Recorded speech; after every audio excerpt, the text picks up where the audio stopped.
السلام عليكم ورحمة الله تعالى وبركاته. كيفكم خاوتي؟ إن شاء الله كامل تكونوا بخير.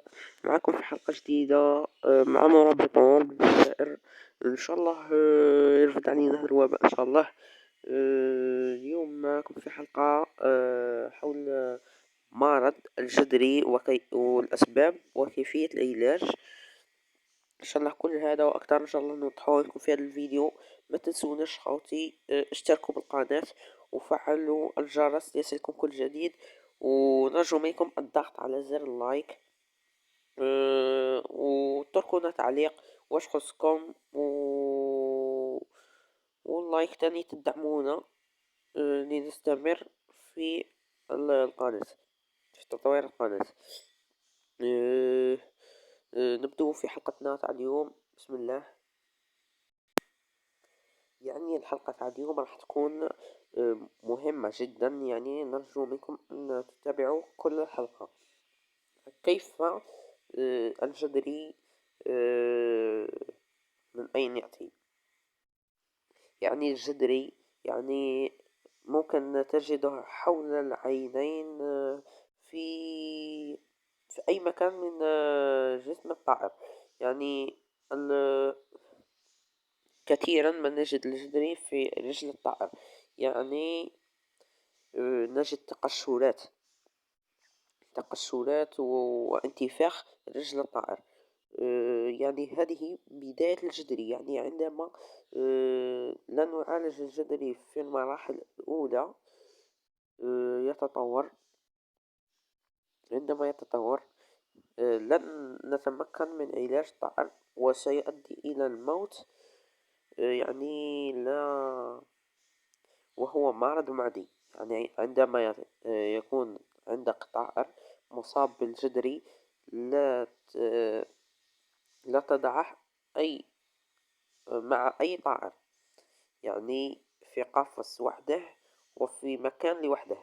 يعني الجدري مرض ينتقل فيروسيا، يعني هو مثل الفيروس.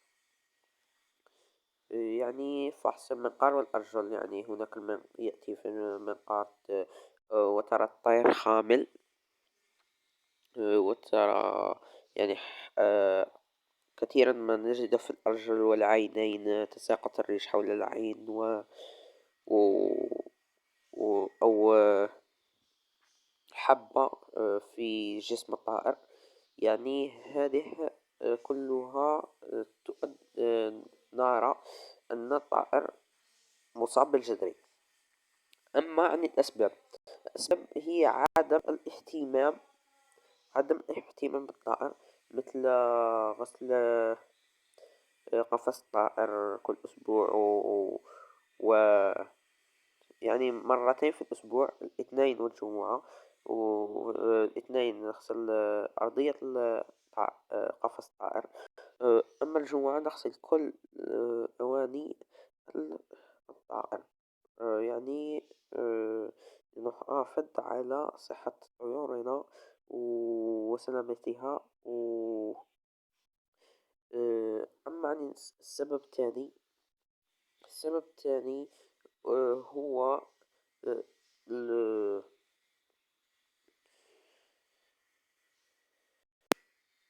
أما عن السبب الثاني، حتى وإن كان القفص كله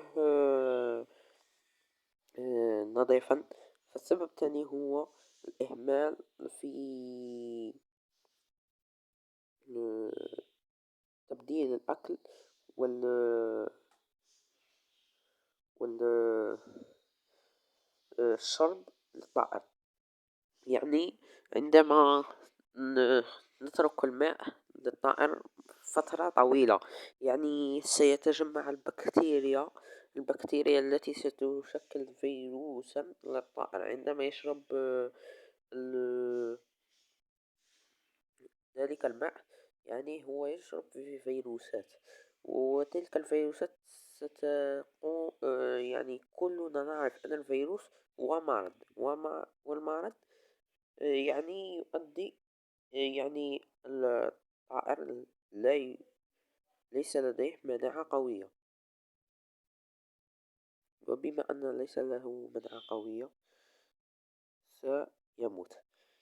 يعني هذا السبب تعني أيضا الأكل أيضا، إن لم تغير له آه، مرتين في الأسبوع نغير الأكل. أما الماء كل يوم. الماء في الصيف نغيره كل يوم، أما في الشتاء يعني على حسب آه، ظروفك. يعني آه، آه، إن كان لك الوقت يعني غيره كل يوم، إن لم يكن لك الوقت غيره كل يومين. أما بالنسبة للعلاج، كيف سنعالج الطائر يكون في المراحل الأولى من مرض الجدري؟ يعني آه، سنجلب راح نجلب وعاءين وعاءين يعني كأسين. الأول سنضع فيه الجافيل.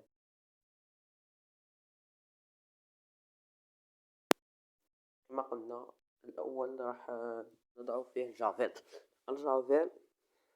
والثاني سنضع فيه الماء. يعني هذه بالنسبة للأرجل. سنجلب كوك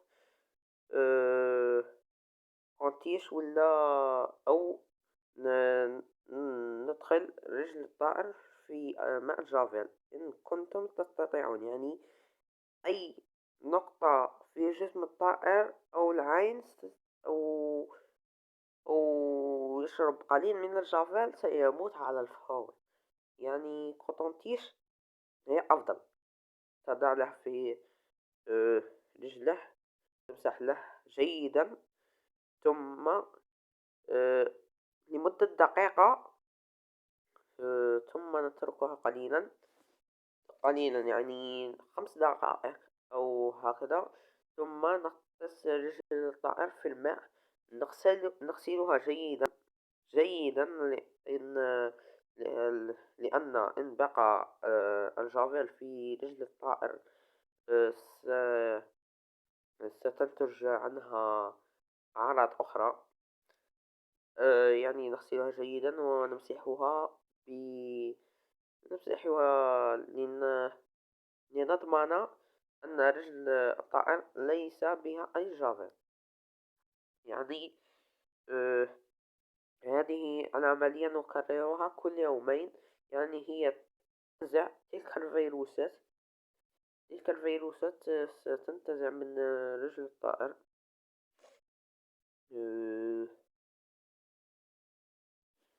آه، وسنلاحظ بعد أسبوع أن رجل الطائر ت- سنلاحظ بعد أسبوع أن رجل الطائر تتحسن آه، تتحسن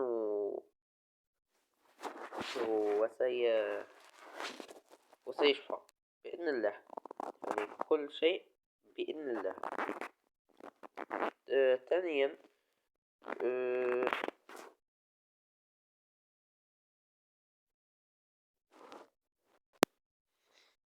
هذا وحده لن يكفي. يعني يجب عليك الاهتمام بالطائر.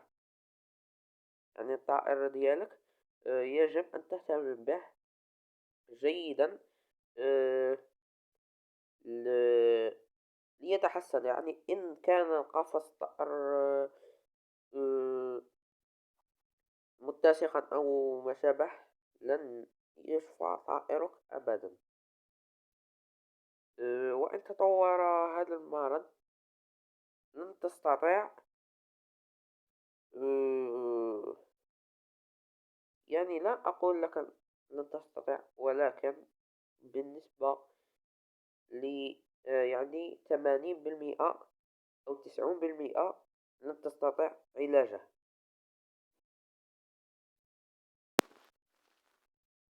وهناك من يأتي لهم في حول العينين أو في الرأس أو في الجناحين. يعني لن تقتص له رأسه أو جسمه في الجافيل. ماذا سنفعل؟ نجلب قطنطيش مثل ما قلنا. غي بشوية ن... نضع له مثل الملهم حول العينين، أو في الجناح أو في أي مكان في الطائر. سنضع له. ثم ماذا سنفعل؟ أيضا يعني واش راح نفعلو خاوتي؟ راح بالكورتيش راح ن... نضع قليلا من الجافيل فيها. ثم يعني لا نضعها في العين مباشرة. سوف نضع الكوتونتيش في مثل ما نقول نحن بعيدا عن العين قليلا، وسنتركها لمدة دقيقة لتأخذ مفعولها، لتنزع تلك الأوساخ وفيروسات. ثم نجلب قطنطيش أخرى نضعها في الماء. وسنضعها في الماء أيضا. ستأخذ نتوقع تأخذ مفعولها، يعني نتركها تأخذ أيضا مفعولها مثل ما قلنا. يعني نمسح عين الطائر جيدا لكي لا يبقى فيه أيضا الجافيل، أو في أي منطقة من جسم الطائر. نفعل مثل ما قلنا في هذه